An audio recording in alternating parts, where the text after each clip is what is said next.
Hello viewers, আসসালামু আলাইকুম।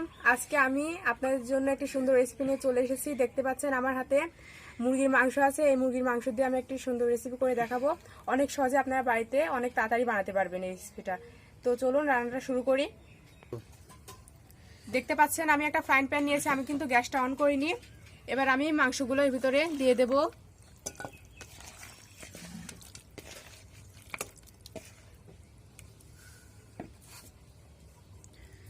আমি কিছু আলু নিচ্ছি, আপনারা আলুটা চাইলে নাও দিতে পারেন। এর ভেতরে এবার আমি কিছুটা সয়া সস দেব,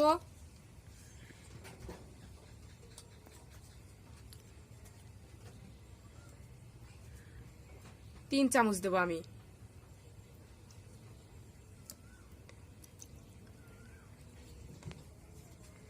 লেবুর রস দেব,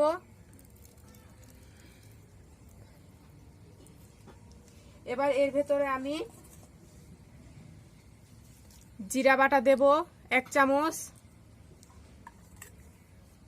মশলা বাটা দেব 1 চামচ,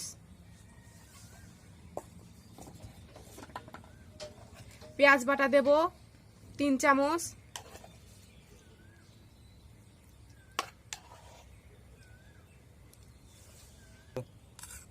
রসুন বাটা দেব 1 চামচ,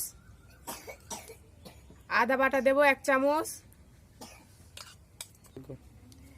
জিরা দেব, এখানে গরম মশলা আছে, ছোট এলাচ আছে, লবঙ্গ, গোলমরিচ আছে, এটা দিয়ে দেব। তেজপাতা দিয়ে দেব, লবণ দেব 1 চামচ, মরিচের গুঁড়া দেব 2 চামচ, হলদের গুঁড়া দেব 1.5 চামচ,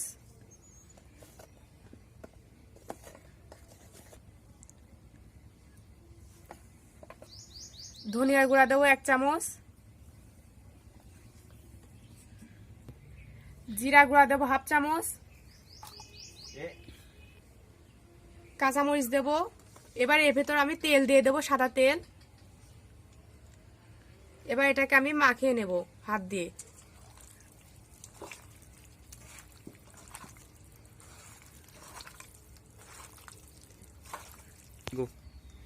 মাখানো হয়ে গেছে মাংসটা। এবার আমি এর ভেতরে পানি দিয়ে দেব।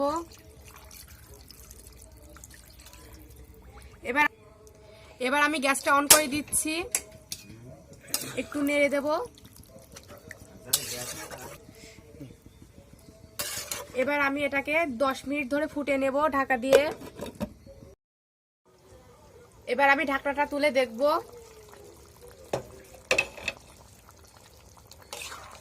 দেখুন মাংসটা সেদ্ধ হয়ে গেছে আর ঝোলটাও কমে এসেছে। এবার এর ভেতরে আমি জিরা ও গরম মশলা ভেজে রেখেছিলাম, সেটা গুঁড়ো করে নিয়েছি, এটা দিয়ে দেব 1 চামচ। আমি একটু নেড়ে দেবো এটাকে। আপনারা অবশ্যই লবণটা চেক করে নেবেন। এবার আমি এটাকে 1 মিনিট রেখে দেব।